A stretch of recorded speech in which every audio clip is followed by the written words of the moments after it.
Hello everybody! It is week 9. It's starting out solitary, and this week we're going to be discussing divination. My name is Tara Incognita and I am your Monday host.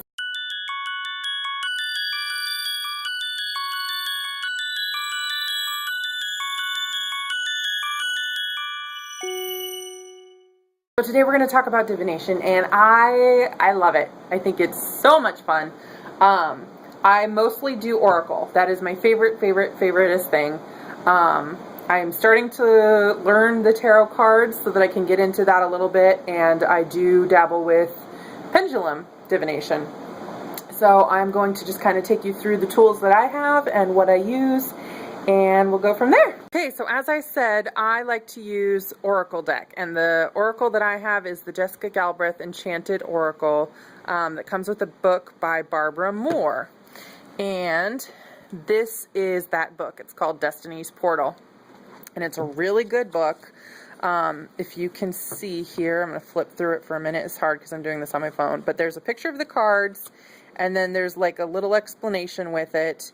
And then with everything, it'll kind of discuss what the card is, and then it'll talk about the oracle message, and then it will give you either a spell or journal prompts or, you know, some little thing you can do to correspond with the card. So it's very useful, and there's a lot of good information in there. And then this is this journal I think you saw in one of my BOS video. I use this for writing down general like dreams, thoughts, things about magic, and I put my oracle readings in here because usually when I'm doing an oracle reading, it's for a specific question. These are the cards, and they have a picture and a name. When you're dealing with oracle, unlike tarot, there's no suits, there's no reversals, it's just a picture of something that the artist felt to depict and the title that they put to it. And it's supposed to bring some kind of intuitive feeling to you. So when you're doing the reading, it will bring some kind of intuitive feeling to you. Now, what I have read about oracle is that unlike tarot, there's not really negativity associated with it. I mean, there is in the cards, but it is meant to bring about positive feelings. So when you do a reading, it's meant to give you the steps that you need to take to bring about a positive outcome. So I basically, when I do a reading, sometimes I'll do a 1-card reading and just kind of, you know, ask about my day or something that I'm doing and try to intuit what the card wants to tell me. And other times there are, in this book, I'm going to flip through here a little bit and see if I can find it. There is a place where it tells you about layouts. So this particular book gives you a 3-card layout and a 4-card layout. And I don't know if other books do or do not, because I only own the one Oracle deck. There's a couple others I want to get, but I don't think I'm going to be that kind of person that collects a bunch of decks. I think I prefer just to have a few and work with them for whatever purposes. So this, a lot of times, like, I'll take the card and I'll get a feeling from it right away based on the question I asked, or if I don't, then I will just start to look at the different things, and I'll see, you know, maybe there are different elements that mean something. Maybe there's coloring that represents, you know, color correspondences. Maybe I get a particular elemental feel. So I start picking apart little elements and seeing what that, you know, kind of sparks in my brain about what the message is that the card is giving, you know. And then the message eventually will come to me. Now, I have started to learn tarot, and the deck that I purchased for that I got on sale at Half Price Bookstore. It's called Easy Tarot, Learn to Read the Cards Once and For All. So I figured tarot seems kind of overwhelming to me. If anything's going to teach me, it's probably the Easy Tarot. And this uses the Gilded deck as the deck that you learn on. And what I have done is I started a journal just for tarot. So I've got the little book blessing in here. It's my tarot journal. and then I've put down what the suit means according to the book, and then I'll write what card I'm on, because I'm going through every single card one by one.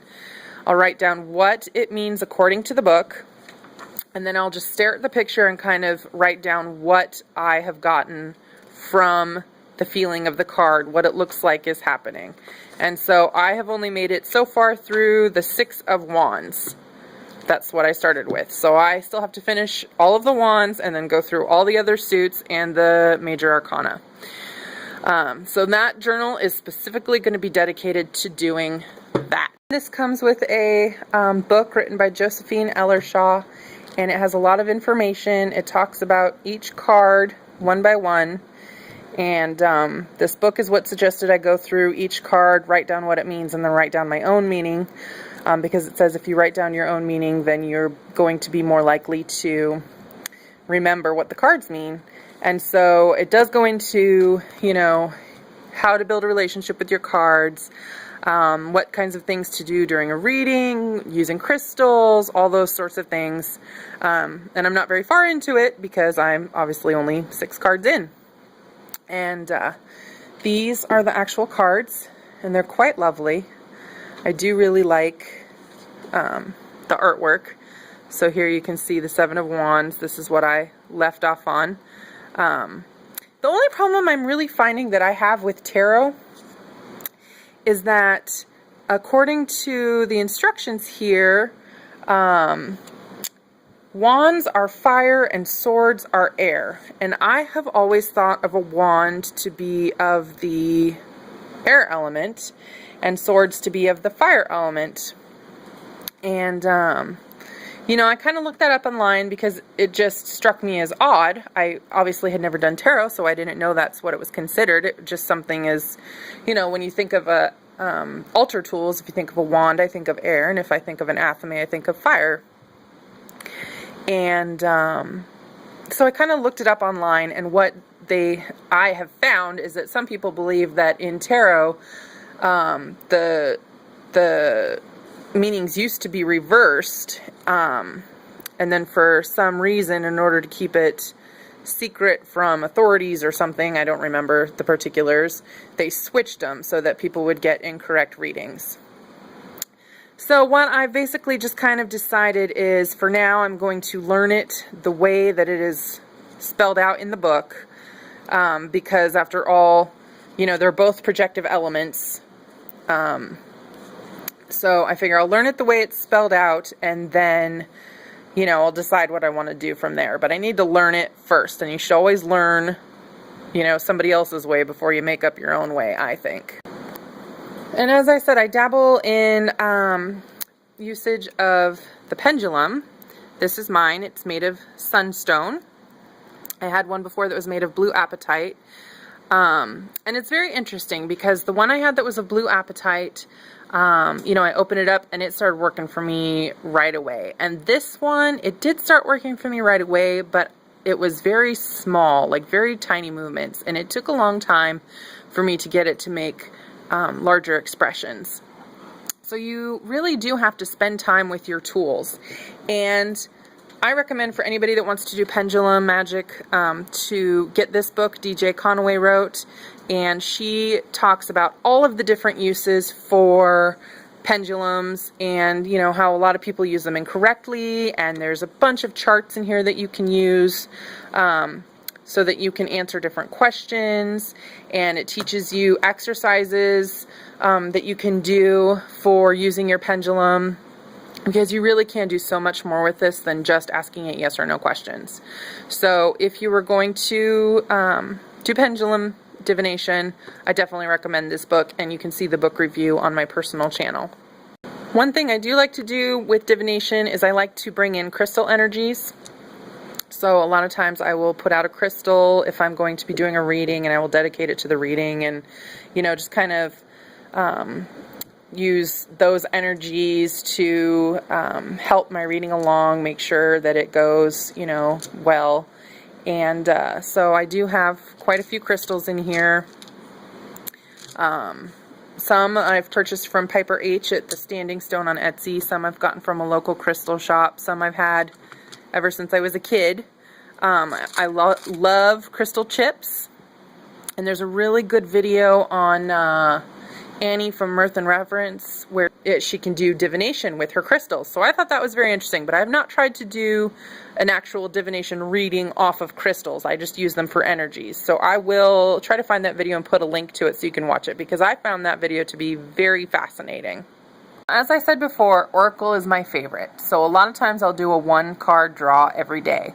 And I find that when I do a daily draw, that I become more in tune with the cards, and my interpretation of the message becomes more and more acute, and you know, that's when I really see the results. Sometimes I don't always see the results with the readings until a week or two later, but if I do a daily draw, I almost always by the end of the day can say, well, yep, I did what the card told me to do and it came out the way it was supposed to, or I ignored the card and, you know, the results didn't happen and I knew better.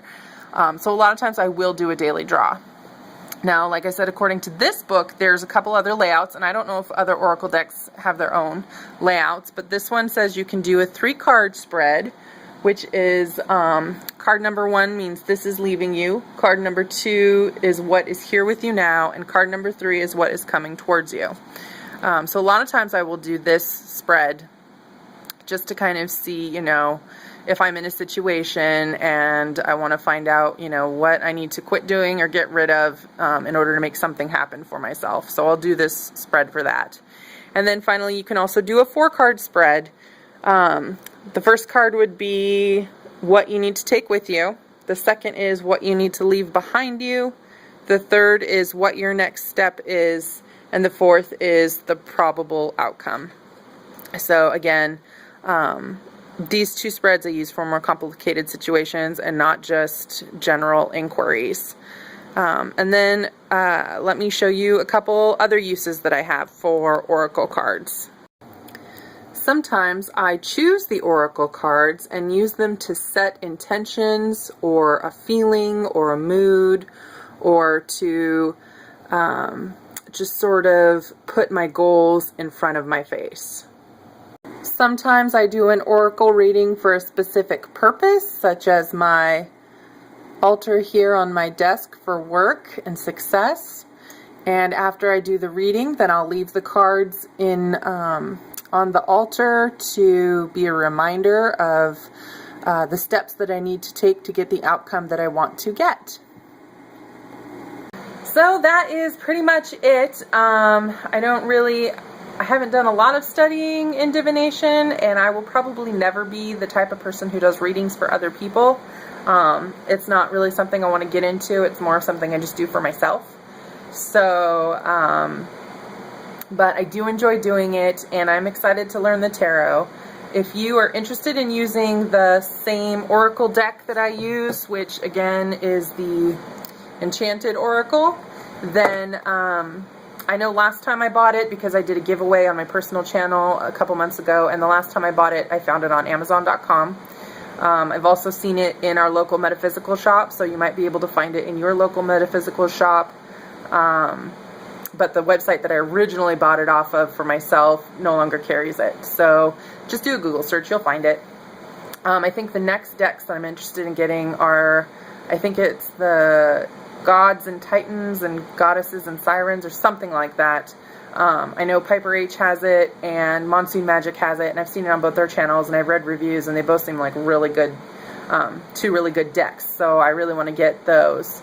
But yeah, that's it. I hope that kind of gives you a broad overview of how I incorporate divination into my practice, and if you have any questions, feel free to comment below, and I will either answer them or we will put them in our rotation.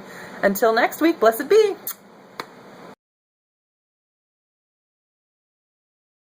I also want to add really quickly, now that I'm uploading my videos, that as of August 8th, we have hit 100 subscribers. So today we're actually at 102. So thank you, everybody. Thank you, thank you, thank you, thank you, thank you, thank you, thank you from the bottom of my heart. I'm sure I speak for everybody on the channel when I say that this is a huge milestone to hit, and we are so grateful to all of you that watch and comment and subscribe. And please keep showing up video after video. Please keep commenting. Let us know your questions. We would love to hear from you. We love your insights, and we just love you guys. So thank you so very much. Yay!